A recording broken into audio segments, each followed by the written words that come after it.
बिस्मिल्लाहिर्रहमानिर्रहीम, अस्सलाम वालेकुम। लाखों करोड़ों दुरूदो सलाम मोहम्मद मुस्तफ़ा सल्लल्लाहु अलैहि वसल्लम और आले मोहम्मद पर। मैं हूं उमर दराज गोंदल और आप मेरा फेसबुक और यूट्यूब चैनल देख रहे हैं।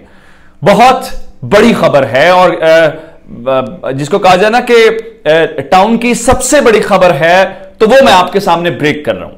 और खबर आप जानते हैं कि आजकल पिंडी और बनीगाला के दरमियान मुलाकातों के बहुत ज्यादा दावे, बहुत ज्यादा शोर मचाए जाते हैं।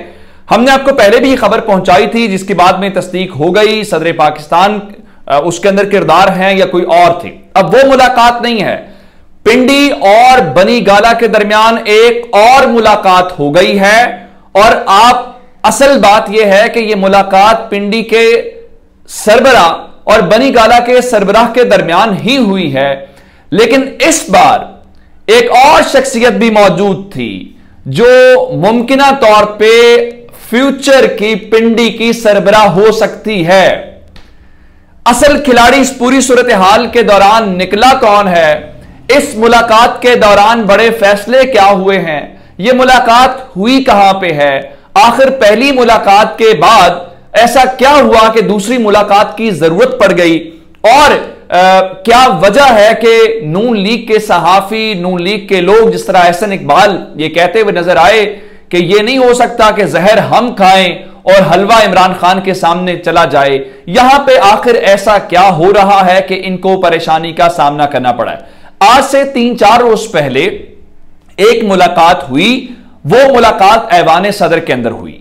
कहा यह गया कि वो मुलाकात जो अरशद शरीफ साहब के बकौल बहुत खुशगवार मुलाकात थी, जबकि हसन अयूब हमारे दोस्त हैं, जरा प्रो PMLN हैं, माउथ पीस हैं, उनका कहना था जी मुलाकात इंतहाई कम दौरानिये की थी, मुलाकात इंतहाई ना खुशगवार हुई, तो किसी अच्छे नोट के ऊपर इख्तिताम पजीर नहीं हुई। चलिए, अगर ऐसा ही होता तो इस मुलाकात के हवाले से ये जो है ना होता। अब मैं आपको बता ये देता हूं कि ये मुलाकात जो दूसरी हुई है, ये मुलाकात भी पिंडी और बनीगाला के सरबराह के दरमियान हुई है। अब यह बहस इस वक्त नहीं हो रही कि ये मुलाकात किसकी ख्वाहिश पे हुई है, किसकी दरखास्त पे हुई है, लेकिन ये सब जराए जो हैं मुख्तलिफ और मुख्तलिफ लोगों ने इस हवाले से बातचीत की है। सहाफी भी, जराए भी, मुख्तलिफ लोग इसके ऊपर बात कर रहे हैं कि दूसरी मुलाकात हो गई है। और ये जो मुलाकात है, इसके ऊपर 2 खबरें हैं। पहली खबर यह है कि यह मुलाकात भी ऐवान सदर के अंदर ही हुई है, जबकि दूसरी कुछ लोगों का दावा यह है कि नहीं, इस बार ऐवान सदर के अंदर मुलाकात नहीं हुई, बल्कि ऐवान सदर ने जो बुनियाद लास्ट टाइम रखनी थी वो रख दी। उसके बाद ये मुलाकात कहीं और हुई है। लोग सेफ हाउस कह लें, किसी महफूज मकाम के ऊपर कह लें, कोई न्यूट्रल मकाम कह लें, जो लफ्ज आप मुनासिब समझते हैं उसके लिए इस्तेमाल कर लें। और यह मुलाकात हुई है। यह मुलाकात तवील दौरानिये की थी। और इस मुलाकात के हवाले से आप जानते हैं, खान साहब ने तो पहले ही माहौल कॉन्फिडेंस बिल्डिंग मैयस किए हुए, जब उन्होंने कहा कि जनरल बाजवा की अपॉइंटमेंट चलने दे अनटिल अनलेस नई गवर्नमेंट नहीं आ जाती और वो आके नया आर्मी चीफ अपॉइंट करे। अब 2 शख्सियत तो आपको तय हो गई।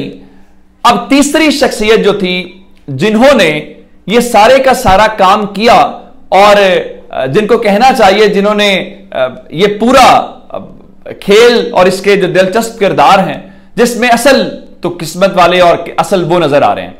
तीसरी भी शख्सियत थी, उसका ताल्लुक भी पिंडी से है, यानी बनीगाला और पिंडी के सरबराहों की मुलाकात के अलावा एक और शख्सियत भी इस मुलाकात के अंदर मौजूद थी। वो शख्सियत वही थी जिनका हाल ही में तबादला हुआ और उनको कहा गया, बहुत सारे लोग कहते हैं जी पेशावर वाले, कोई कहता है पेशावर में फैज याब होना, कोई कहता है कि वो हमने उनको खुड्डे लाइन लगा दिया। इस किस्म के आपने अल्फाज सुने होंगे। अब तीसरी शख्सियत वही थी और जराए का दावा यह है कि ये सारी की सारी जो असल चीजें हैं, वो अब बहुत सारे मामलात पाकिस्तान के अंदर तय हो रहे हैं और बहुत सारी गलत फहमियां दूर करने के लिए, दोनों लीडरशिप्स को करीब लाने के लिए ये उसी शख्सियत ने जो इससे पहले जिनके हटाने के मुतालिक और नई अपॉइंटमेंट फिर पेशावर से बहावलपुर वो उनको भेजा गया, तो बताया गया है कि ये इनिशिएटिव उन्हीं का है।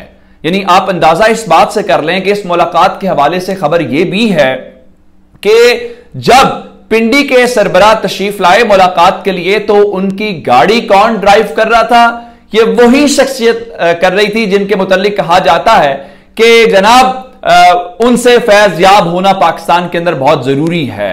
और अब इसका मतलब यह है कि फैज याब होने वाले भी और पिंडी के मौजूदा सरबराह भी एक पेज के ऊपर आपको नजर आ रहे हैं, या कम से कम एक पेज के ऊपर लाने की कोशिश की जा रही है। अब तीसरी शख्सियत बनी गाला वाली है, तो यह बड़ा एक बेहतरीन सा कॉम्बो आपको बनता हुआ नजर आ रहा है। अच्छा, इस मुलाकात के अंदर हुआ क्या कुछ है? आप जानते हैं कि मरियम नवाज का कल इस्लामाबाद हाई कोर्ट के अंदर केस लगा हुआ था और वहां पे उन्होंने संगीन इल्जामात लगाए, जिसमें उन्होंने कहा कि खान साहब अपना कोच बताएं, वो किस कोच के कहने के ऊपर बयानात दे रहे हैं। फिर यह कहा गया कि खान साहब को इतना बड़ा मसला नहीं है, अगर वो लाडले ना हो तो हम 3 दिन के अंदर उनके साथ निमट लें। उसके बाद हुकूमत दिल छोड़ चुकी है और हुकूमत ने इस मौजूदा क्राइसिस के अंदर, जहां पे यह सूरत हाल है कि हमें कोई पैसे देने को तैयार नहीं है, वजीर आजम ने 8 मुआवरीन खुसूसी तैनात किए हैं, जो इस बात का सबूत है कि वो जाने वाले हैं और जाने से पहले वो अपने पॉलिटिकल जो एलाइज हैं उनको भरपूर नवाजना चाहते हैं। दूसरी खबर मैंने आपको आज सुबह सवेरे दे दी थी कि समरकंद में वो मौजूद हैं और वहां पे होने के बाद पाकिस्तान में तेल की कीमतों के हवाले से कोई फैसला नहीं हुआ। अब इसके बाद उन्होंने चले जाना है बरतानिया, बरतानिया के बाद उन्होंने अमेरिका जाना है। बरतानिया में आप जानते हैं कि मल्का बरतानिया के आखिरी रसूमात के अंदर शहबाज शरीफ ने शिरकत करनी है और उसके बाद यूएन जनरल असेंबली का इजलास है और वहां पर भी उनकी तकरीर है, तो ये उनके काफी दिन वहां पर लग जाएंगे। तो बताया यह गया है कि पाकिस्तान वापस आने तक तेल की कीमतों के हवाले से कोई फैसला नहीं होगा, जिसका मतलब बहुत सादा है कि जनाबे आली हुकूमत इस बारे में इंटरेस्टेड अब नहीं है और पाकिस्तान के पास गलती का इम्कान बहुत कम है। उसकी वजह बड़ी सादा है कि हमें अरबों डॉलर्स चाहिए जो हमने इस बार जो मुख्तलिफ अदायगियां हैं वो करनी है। और इस बारे में खान साहब ने आज बाकायदा एक ट्वीट भी किया और कहा कि IMF और आलमी बैंक की रिपोर्ट से जाहिर है कि बुलंदी की जानिब गामजन एक मुस्तहकम मईशत मिलने के बावजूद यह हुकूमत मईशत को तबाही के गड़े में गिरने से बचाने में नाकाम रही।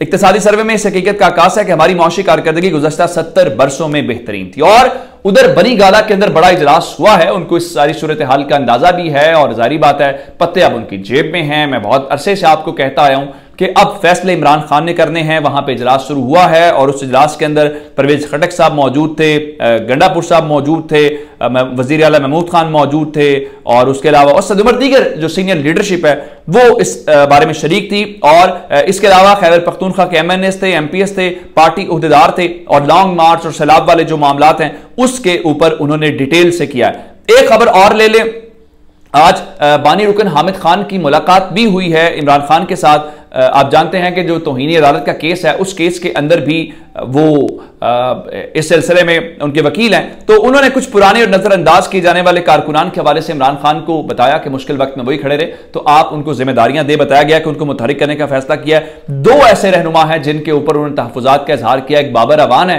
एक फवाद चौधरी। हालांकि मैं समझता हूं कि फवाद चौधरी साहब ने तहरीक इंसाफ का मौक़िफ़ बड़े लगी लिपटी रखे बगैर बड़ी क्लैरिटी के साथ मीडिया के ऊपर और दुनिया के सामने रखा है। अगर तहरीक इंसाफ के अंदर अगर कोई पाए कह सकता आदमी है जो उन्हीं को जवाब दे सकता है या जिस तरह से जवाब दे रहा है, मेरे ख्याल में फवाद चौधरी साहब है। बाकी हामिद खान साहब की एक अपनी राय है, वो अपनी जगह पे उस तरफ मौजूद रहेगी। अब मैं आपको एक और खबर देना चाहता हूं कि मुलाकातें हुई हैं शहबाज शरीफ की, चीन के सदर के साथ मुलाकात भी हुई है और रशियन प्रेसिडेंट व्लादिमीर पुतिन के साथ भी मुलाकातें हुई हैं। उन्होंने कहा हम तो आपको गैस देने के लिए तैयार हैं और वो तो गैस देने के लिए तैयार है, मसला ये कि हम गैस देने के लिए तैयार हैं या नहीं है। अब खबरें ये हैं कि शहबाज शरीफ ने फैसला किया है कि वो जैसे ही वहां से बरतानिया से और वो वहां से होके आएंगे तो वो रूस और चीन जाएंगे। पहला सवाल तो यह, चीन आप बहुत अरसे से जाना चाहते हैं, आपको वो इन्विटेशन नहीं दे रहे, क्या आप इन्विटेशन दे दिया है? ये दावे हैं, कितनी हकीकत है वो आप खुद फैसला कर लीजिए। तो क्या अब हमारा दोस्त मुल्क हमें दावत देगा और हम इस फिर रशिया जाने की कीमत इमरान खान ने पे की है, क्या आप होंगे? और फिर सबसे बड़ा सवाल है कि आप वापस आने तक आप ये जो सोच रहे हैं, आप दौरा करना चाहते हैं, क्या आपकी हुकूमत तब तक होगी, क्या आपको तब तक मोहलत मिलेगी ये दौरे करने की, या ये दौरे आप दिल में ख्वाहिश लेके ही वापस रायगढ़ रवाना हो जाएगा? अपना बहुत सारा ख्याल रखिएगा। खुदा हाफिज़।